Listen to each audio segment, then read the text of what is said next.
the series 12 management lessons from Bhagavad Gita, and all the teachings are from ISKCON founder Acharya, His Divine Grace A.C. Bhaktivedanta Swami Srila Prabhupada, and all the teachings are from the Book of Wisdom, Bhagavad Gita as it is, or Hindi mein Bhagavad Gita Jatharup.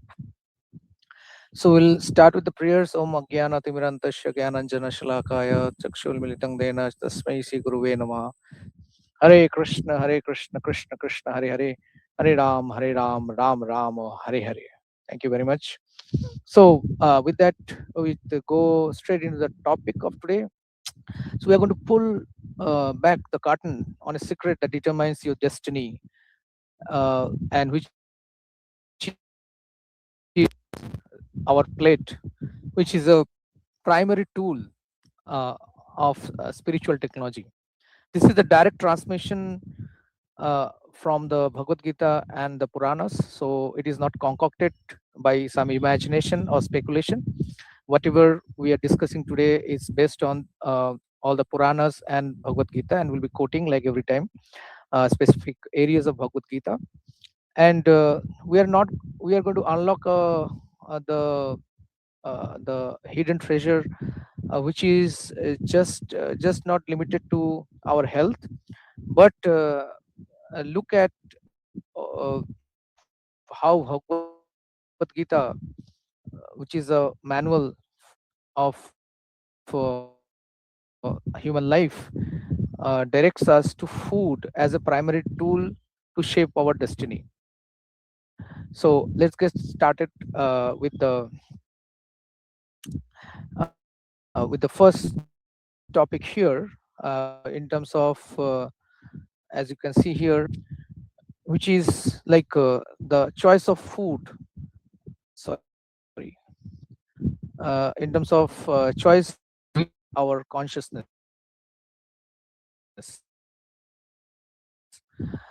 It's just not. It just doesn't fill our stomach.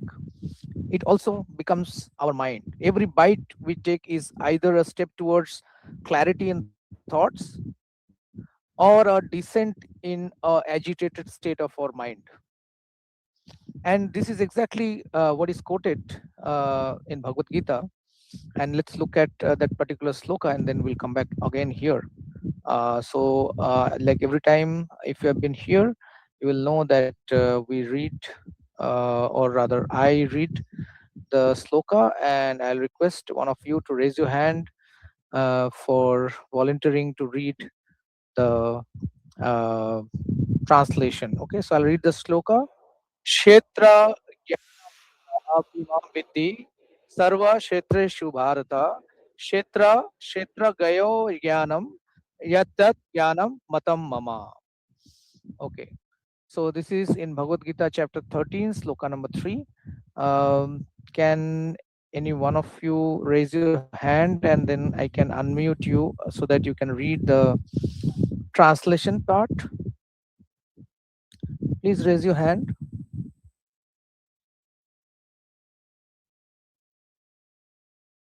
Anyone can raise their hand, and then we'll unmute you to read the translation. Any volunteers? Am I audible? Okay, yeah. Okay, Vijay Prabhu, please go ahead and read. Yes. Hare Krishna Prabhuji. Hare Krishna. O citizen of Bharata, you should understand that I am also the knower in all bodies, and to understand this body and its knower is called knowledge. This is my opinion. Okay. So, here Krishna is telling Arjuna, he's clearly defining that he is Kshetra. That means that this body is the field, right? This is the field. Field means field of activities. Through this body, we do the field of activities. And he's saying Kshetrakya. That means Krishna is saying, I am the knower of not only Arjuna, your body, but every other body that is there with the presence of super soul.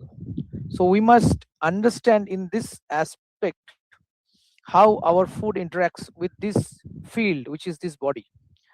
So ancient wisdom states that when you eat, uh, like what you eat basically is what we think, right? What we eat, what that's how we think. So so our consciousness actually mirrors the quality of the food which is there. Is there a scientific proof of this? Yes, there is. You might search out later. There is a physicist, Dr. Robert C. Burke. So he discovered that garlic acts as a poison to our brain in terms of thought process. So he used the EEG technique, which measures our brain waves, and he found that garlic consumers become clinically dead because of the sulfone hydroxyl ions, which desynthesizes our brain waves. A finding that later led, this is in 1950s, they're finding that later led to flight surgeons. These are people who monitor pilots getting on flights, to forbid pilots from eating very highly rich garlic food before their flight, because before they are about to fly the aircraft, because it triples, as per the guideline, it triples the reaction time. So pilot has to be very agile, and we know some recent incidents which happened in India, uh, and this is the finding of Dr. Robert C. Burke. And if we go back into history also, let's say we look at ancient Greece and Rome, we find that the aristocracy of these places actually rejected garlic. So anyone smelling of garlic was considered vulgar in terms of etiquette, and even barred from entering in certain places, which these aristocrat families were living in ancient Rome and Greece. And recently, I was just talking to one of my mentees. He's a software engineer in Pune, and we started our conversation, and he was saying like, okay, I feel constantly drowsy. My mind is always foggy. I find meditation, any sort of meditation, concentration on and concentrating on anything, very difficult. And and uh, then I asked him like what generally he kind of is eating out or eats as a habit. So he told me like he has instant coffee, packaged cookies, and then goes to cafeteria, um, some meals that is there. So he uh, ate unconsciously, but he realized later that he was actually mental getting into a mental prison. As he shifted his diet, he noticed that a more simple diet brought a lot of clarity, patience, calmness, even under very uh, like when he was under pressure of deadline of delivering projects, right? So so we can see from these examples, like in terms of how mm, how Krishna is directing, and especially here, let me take this marker. Okay, here. So in chapter 15, sloka number 14, Krishna actually mentions like uh, we'll come to these kinds of foods in next few minutes. But he actually mentions that the digestive power is provided uh, by Krishna by the presence of super soul in a body. That is how the digestive power, and as and that uh, there is a particular process in terms of how we need to, like, we are eating for the body, and we need to sometimes fast for the soul and super soul. So we'll come to those points in later sections. So let's move on. This is about the what we seen here in terms of the different kinds of food which are there. So before going there, let us take the sloka which is connected to this. So let me bring that on again. Like, I'll read that sloka. 1 minute. Okay. 14.17, sloka number 14.17. So I'll just read this sloka which is there. Tatvat jnanam ivacha pramada moha tamaso bhavato jnanam evacha.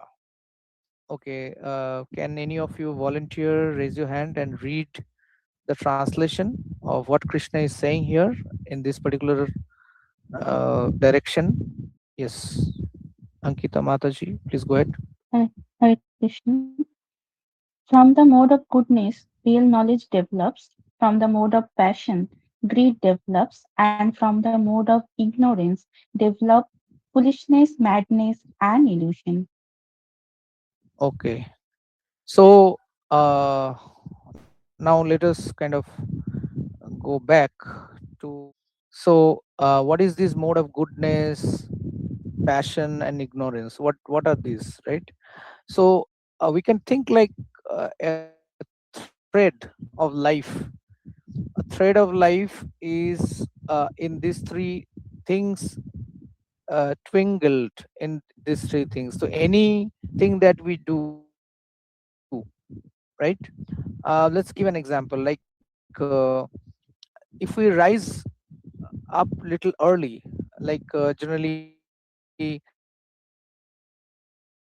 when we go to, let's say, a tourist spot, and there is a sunrise which we have to catch, we rise up little early, right? We rise up little early, right? We feel more energy, right? Awake guna, and food also has been categorized. So if we are looking to or have a healthy life, increase our longevity, then we should take sattvic foods which are in mode of goodness, which has been defined in Bhagavad Gita as fruits, grains, dairy products. Sometimes somebody might have some problems with dairy products, so they might avoid that. But these are the categories. Similarly, there are food categories which are foods in the category of passion or rajas, right? uh, and these are like very pungent kind of taste foods, right? This causes distress and can cause disease. One of the example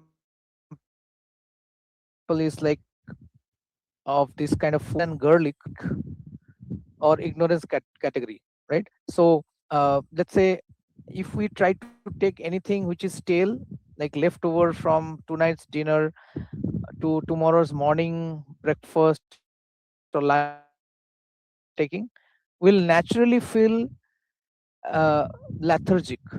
And once we feel lethargic, we will have some mental darkness, right? So a real, like, one of the managers who work for me from Chennai, you observed that uh, when he has fresh fruits in lunch, he effortlessly goes ahead and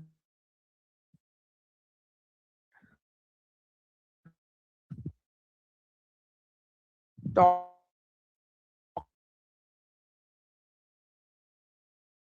to, but when he has whenever he has things caring strand, which strands dominate us, right? So in a platter, on our plate, we can have a combination of these. The more sattvic, which brings clarity of thoughts, like fresh,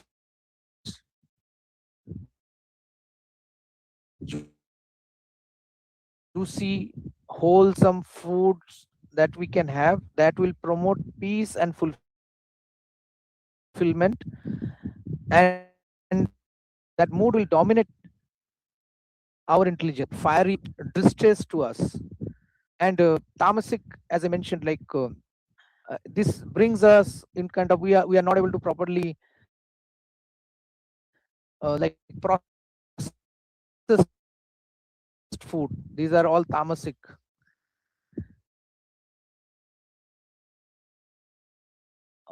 This brings us. One gentleman was sharing with me that he used to eat heavily in canteen, and he used to have some late night snacks, and he realized that removing those finally helped him uh, reduce a lot of weight, as well as his energy level went up. So we can see from these examples how foods of different types actually influences us as human beings, because these foods are always in these three gunas, which is these three strands of life. Anything that we do, according to Bhagavad Gita, these are in these three gunas, right? It mentions here. And then let us kind of move to the next section, which is the now that we have clarity in terms of what does it mean, then how to go about it. That means, okay, fine, how do I kind of bring a healthy eating? What is the secret for that clarity and peace? Okay, so for that we will refer another sloka from Bhagavad Gita, which is chapter 17, sloka number 8. So again, I'll just switch, I'll just bring that on, and then I'll read the sloka, and I'll request one volunteer to read the translation. Let me the first, where is it? Yeah, okay. So this is chapter 17, sloka number 8. Okay, let me read this sloka. Ayu bala rogya sukha priti vivardana rasya snigdha stira hidre ahara satvika priya. Okay, very nice sloka. Clearly one more instruction from Krishna to Arjun. Yes, please read the sloka, please. Sorry, the translation. Yes, Abhishek Prabhu. Hare Krishna Prabhuji, Dandavat Pranam. Am I audible? Yes, you are audible. Okay. Translation. Foods dear to those in the mode of goodness increase the duration of life, purify one's existence, and give strength, health, happiness, and satisfaction. Such foods are juicy, fatty, wholesome, and pleasing to the heart. Hare Krishna. Okay. So see, here is a straight instruction from Krishna in terms of how to live healthy life, right? Um, so I met like 2 years back a yoga teacher when I was there was a yoga retreat in Rishikesh, and she was sharing that switching. How did she become a yoga teacher? She first of all switched to sattvic foods, which were the nature that we just read, uh, and this some of the examples are there in the picture also. And that dissolved the internal resistance, and she felt that she can do impossible things because her mind stopped fighting her body, right? uh, and and this is exactly how she explained her situation, which we can correlate from this particular example. And on the other side we see that that that there are like this um, vegetables. Vegetables generally, they don't harm our livers, lungs, kidney, heart, right? In fact, all of us have read, uh, or many of us have read the Shakespeare's creation, Midsummer Night's Dream. So the character Bottom actually wants actor to uh, avoid anything which is having lot of protein. So vegetables are easy to digest. Mm. Uh, so this kind of reflects that foods foul the body internally, so they contaminate certain kinds of foods, they contaminate the body internally, and then externally also there is a reaction to that in terms of how we talk to people. and and this basically we have a loss of sense control, we lose our sense after having certain kinds of food. And pull back our mind from such indulgence, so it is important that we follow a process. And that is exactly what we are going to talk next, in terms of, okay, what process, or is there a process to follow, right? Yes. So again, uh, we'll go back to, in terms of what process to follow. So let me just switch to the sloka. 1 minute. So this is from chapter 3, sloka number 13. So I'll just read the sloka and then 1 minute. Yeah, chapter 3, sloka number 13. Got that. Yagya sishta shina santo muchante sarva kil vishayi munjate teta agam papa e pachante atma karanat. So what is the process to follow as per Bhagavad Gita, Krishna's instructions to Arjuna? Yes. May any one of you volunteer to read this translation by raising your hand?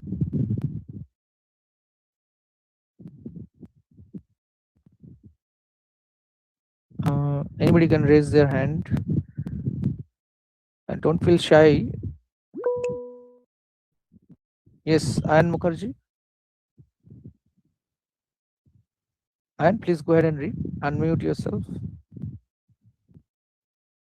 Hare Krishna Oh, to Hare everyone. Krishna.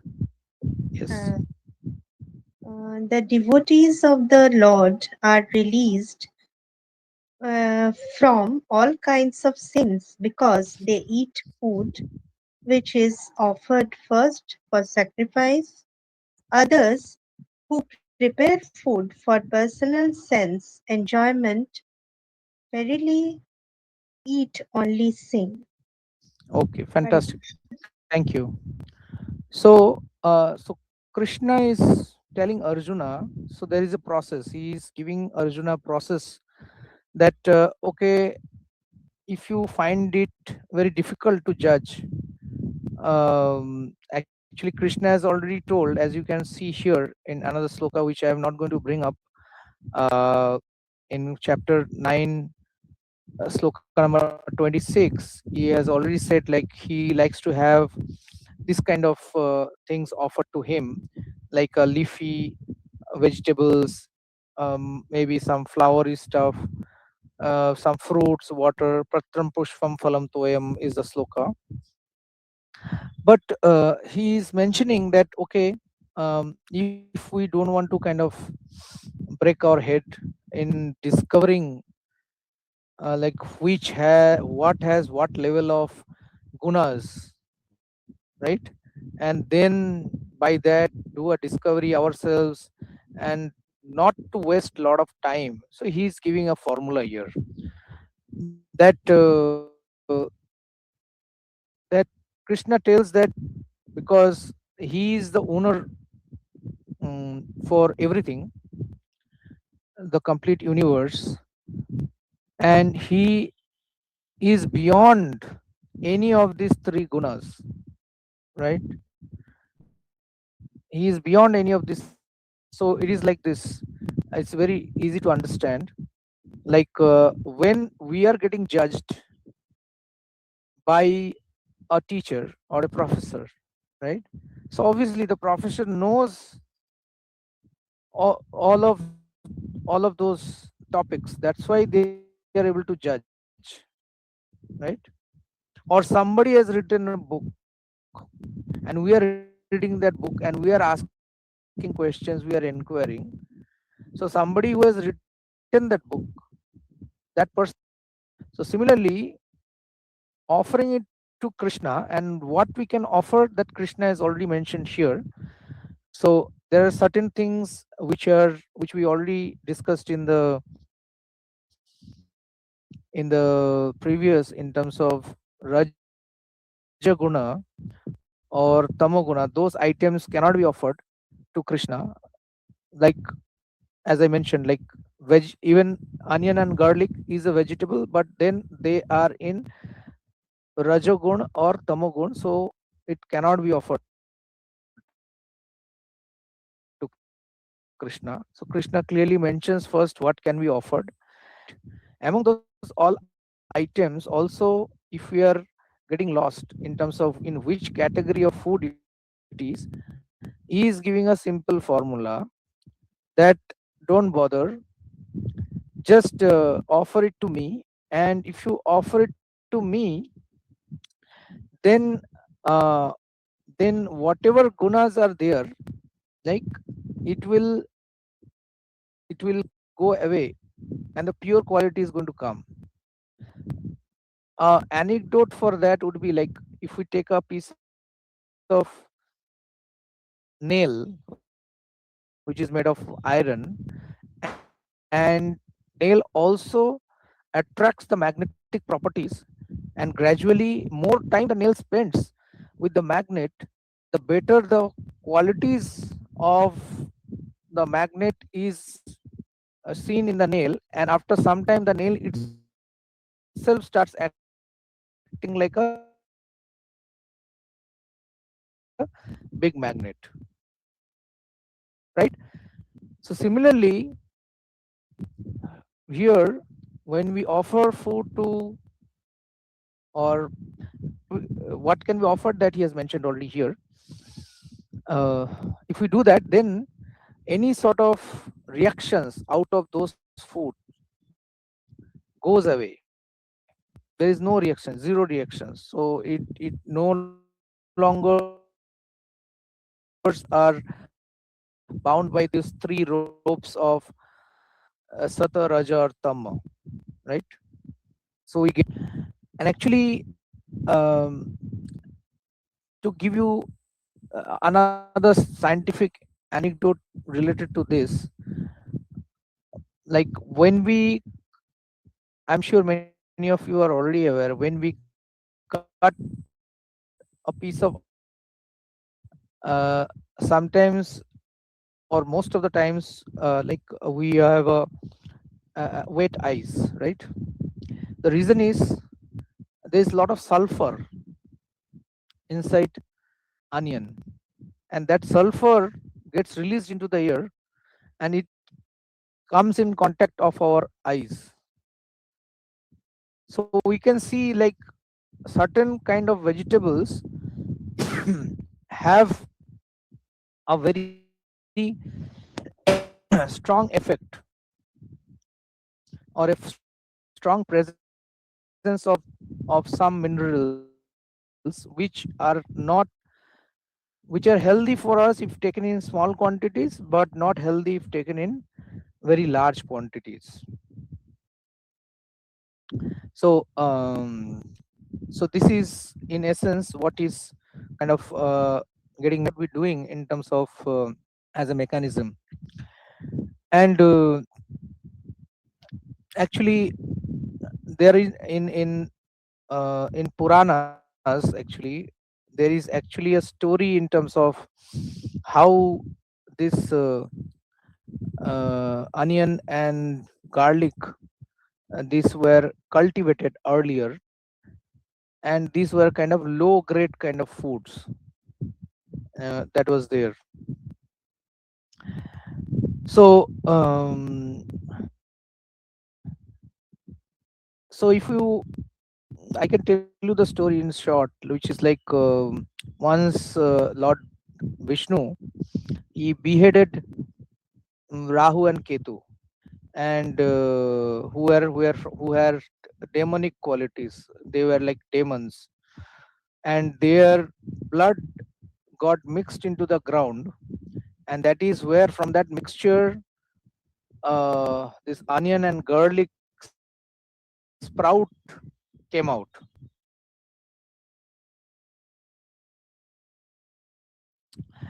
And this one, uh, a few drops of nectar, and that is how these plants started growing. Anyway, so it's a fact who wants to believe in Puranas. Obviously there is no testimony, but we know for sure the scientific testimony of such foods, from the chemical reactions that we just explained. Another point that comes about when you talk about this that okay, I'll discuss that in the next part. So so how can we regulate ourselves, right? So again, from Bhagavad Gita, there is a easy way. So yoga of regulated eating. So yoga of regulated eating in terms of both of these aspects. So what are those aspects? So let us kind of read the sloka so that we understand better. This is from chapter 6, sloka number 16. Chapter 6, sloka number 16. So let me bring that up for you. Here it is. So I will read the sloka once more for all of you, and any one of you can volunteer to. Okay, let me read the sloka. Na nati anasta tu yoga asti, na chaikantam anastata, na chapi sappa shilasya grata naiva sa arjuna. Okay, can any of you read the translation? Please raise your hand, read the translation, please.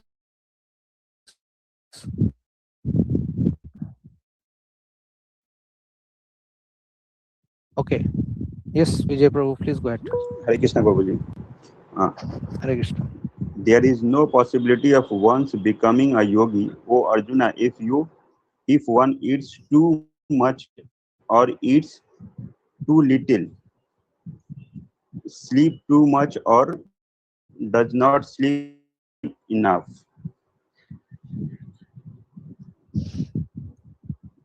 So see here, Krishna is clearly um, giving instructions to Arjuna in terms of how to regulate. So we have regulator, right? We have AC remotes nowadays, which is also a regulator.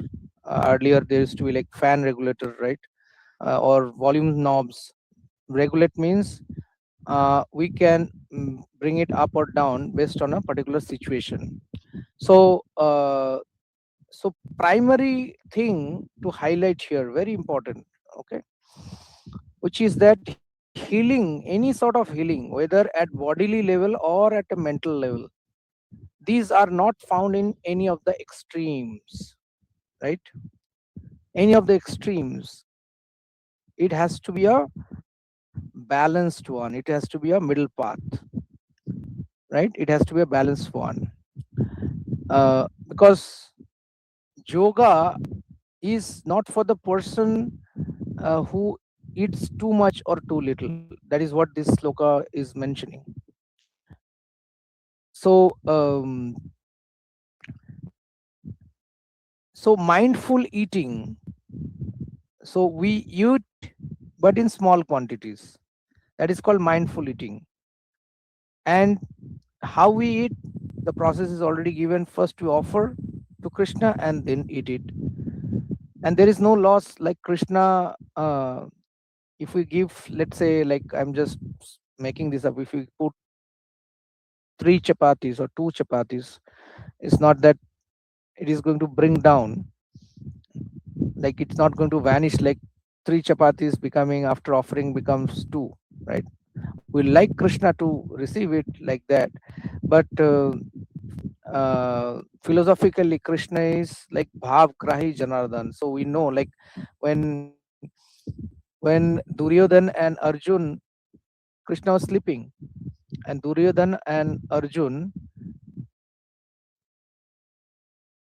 so Duryodhan was at his head, right? And once he opened his eyes, he actually offered Arjun that, because once he opened his eyes, he saw Arjuna straight. So he offered Arjun, okay, you want me or you want my uh, battalion of soldiers? But Arjun said, like, okay, I need you. So you see, like, this is bhav grahi. Bhav grahi means like there is a relationship.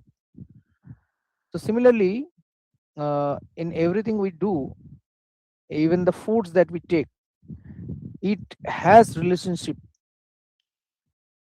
with that. It creates a relationship with us.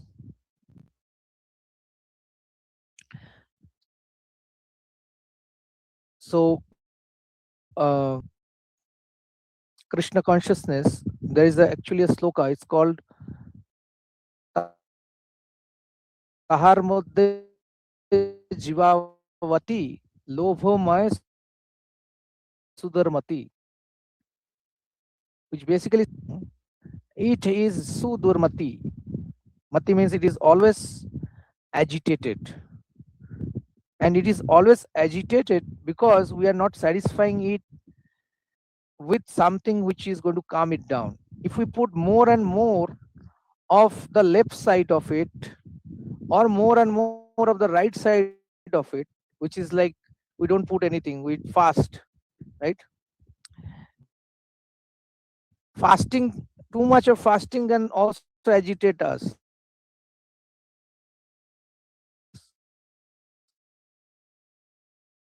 Meditate, always thinking about the food that we have not had. So our concentration level goes down.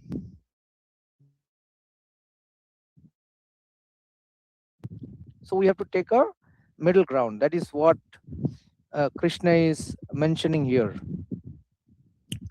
And and the intention why Krishna is uh, mentioning like that is that you might have heard, like there used to be a disease in like British colonial rule long time back. So they noticed that uh, that people who had leprosy were eating too much of this left side food,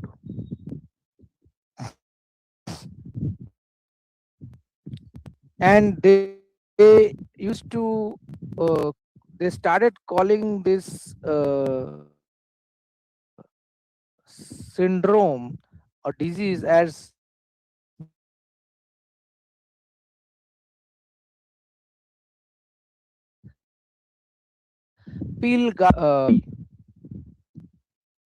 so there is enough proof actually, whatever is mentioned in Bhagavad Gita in practical life, in practical history, we have enough proof that uh, it exactly works like the way it is mentioned in Bhagavad Gita.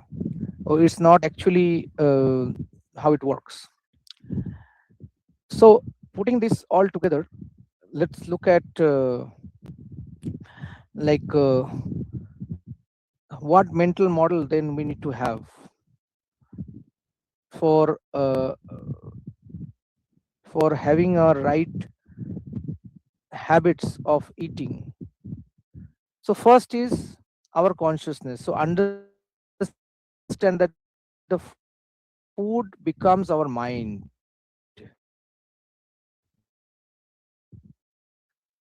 So we must move away from our unconscious carvings and grabbing anything becomes our mind.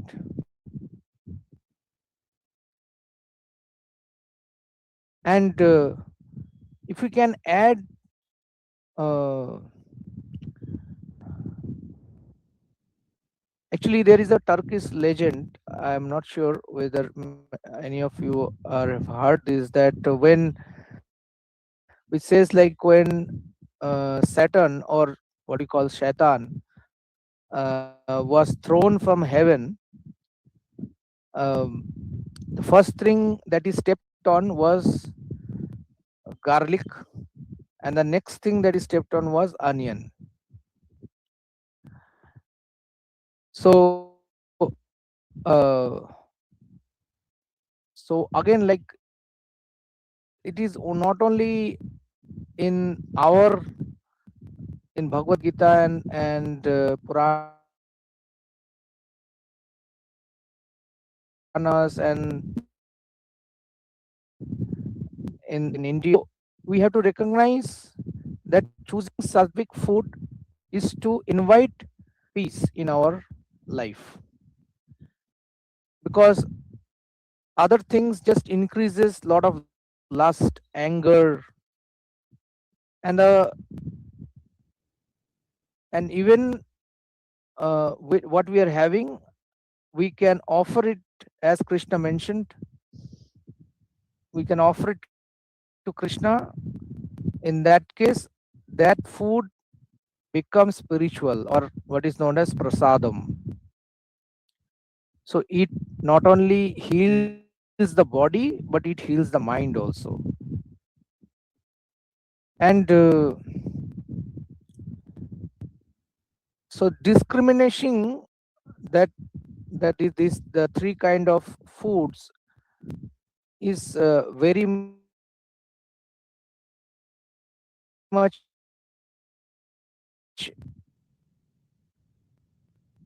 required, and we should avoid any tyranny of our tongue by practicing a moderation technique with regular eating habits.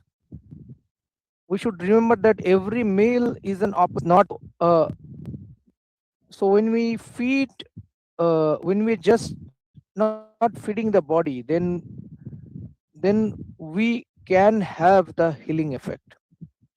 So I will strongly request, sorry, I'll strongly request that